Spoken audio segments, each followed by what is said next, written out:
when we were at university, I had a crush on you. Well, I felt the same.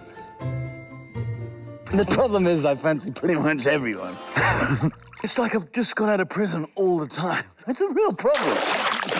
Hi, and welcome to What the Flick. It's a really busy day. Now we're going to talk about one day, which is also a busy day because it keeps happening over and over again. I'm Christy. That's Ben. This is Alonso Duralde. And in the cone of silence is Matt Atchity, because he hasn't seen the movie, but he's going to heckle. Exactly. Which is probably more fun than the movie itself. So go ahead, Ben, take it away. Jim Sturgess and Anne Hathaway, they meet one day, July 15th, while they're in college. And 1988. That's right. And then the story unfolds for what seems like the next 173 years. That's mine. So they keep repeating the same day over and over again? No, they check in on them every year. Year after year. On the same day. Year after year. That's the gimmick. Anyway, so he is Dexter. We meet Dexter, and that's Jim Sturgess. And he's an insufferable prick who no one would like ever under Because he's a TV personality. Right. Which means he's a vapid asshole. He's loathsome. No one would like him, let alone Emma, that's Anne Hathaway, who we're supposed to believe is unattractive for a while. Come on. Anyway, so their sort of maddening, meandering relationship is relieved, I think, only a little bit by a tremendous amount of grief. So, you know, at least it's fun. Here's one day. You gate crashed my birthday party, called me Julie, and spilled red wine down my top. Ouch.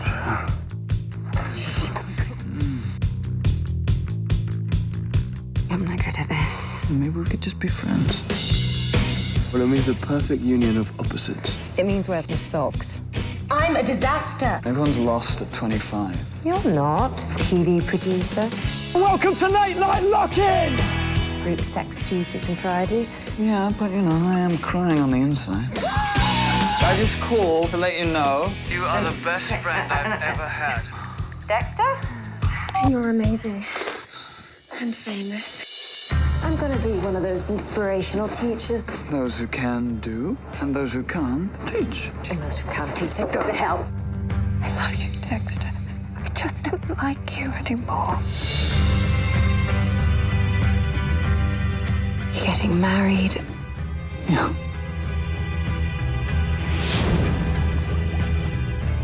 I missed you, Dex. I screwed up my career. I screwed up my friendships. That's not true.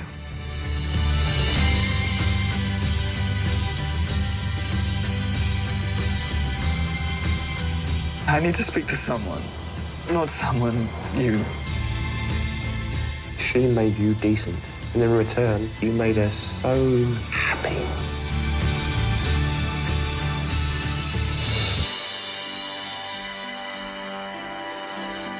Okay, so do you get it? So it's the same day over and over, and things happen, and we're supposed to just wait with bated breath for them to get together. Not that many things happen, really. But they do. They cram in so much stuff, and there isn't the emotional groundwork laid for it to matter to us. No, That's one of the huge problems I have who with are it. these people is the question this movie never answers. Who are they? I mean, apparently in the book, which I haven't read, there's lots of interior monologues, there's lots of things that kind of give you the background material to make you give the tiniest crap about these people and what happens to them. But you don't know who they are in this movie. You don't care if they get together or not. It's dismal. And Anne Hathaway, worst British accent since Keanu Reeves in Bram Stoker's Dracula. It is very inconsistent. It's true. I just realized real quick how to make this movie worse, and it's with interior monologues. No, well, you can do that in a book. I didn't want to see that in a movie, but just some kind of character backup. I have to jump in and correct Alonso. The worst British accent of all time is Kevin Costner in Robin Hood, Prince of Thieves. Well, he didn't do one at all, though. That's Like a sin. That's a sin of omission. But supposedly the book is great. This is a sin of commission. I have very intelligent friends, I do have some, who say the book is really good. They've read the book and they're like, oh, what a bummer, the book is great. Yeah, like, no, it must have made sense in the It was a book club fave, apparently. Yeah, I'm sure. Obviously, an interior monologue in a book would work. Yes. I thought that there was just I thought there was some development, some groundwork laid with Anne Hathaway, and I thought she was fine. But I thought really none with her. I mean, he really is a sort of an insufferable bore through most of the movie. You would never ever be friends. Anyone with any sort of degree of quality to their lives, any sort of decision making that we would trust would never be friends with this guy in a billion years.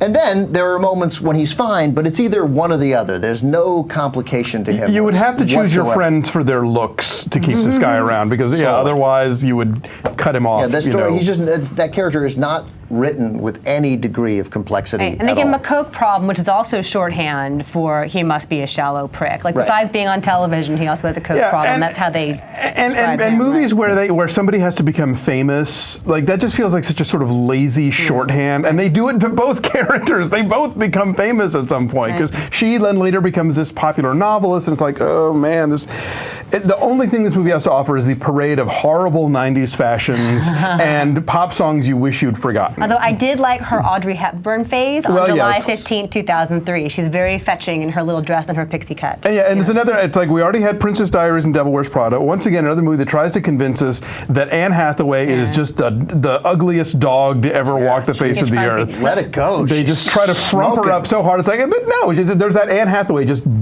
she dying to come out. It's ridiculous. And I thought she was fine in this. I like Jim Sturgess. There's obviously something there. They are appealing performers, but the script is not giving them anything to work with. It's not fair to judge anybody by this. We should mention the director of this is Lone Scherfig, who is a Danish director who did an Education a few years ago, which was excellent, which was so freaking good. And had a much better script by Nick Hornby. But it also has like the clothes though here. That's sort of some of the production values here. It does have that going for it. But there's just no script. Yeah. So. Should we do some numbers? Yeah, it was painful. What do you have, Matt? We don't talk to him. Remember. It's on the other page. It's on the other page. My number's important. I give it a 0. Oh wait, I didn't see it. I think I gave it a 3.7, just again, because I think it looks pretty great in the clothes. Yeah, I gave it a 2.2 for hairstyles, and that's about it. Yeah, wow! I come in as the low man here. I gave it a 2.1. Nothing I hate more than a movie that is painfully slow and dull than tries to solve that problem by also being really sad. That's a cheap way to kind of get the audience involved, and the whole passing of time thing, it just makes you like, oh God, we're not how many more years until this movie is over? Literally, And all right, so don't see it. So where are we in Tomatoland on what day? Anyway, first of all, we come out to 2.7. Okay. Where is it, Matt? 28. Well, there you go. We're on it. Right there. Bye. Have fun.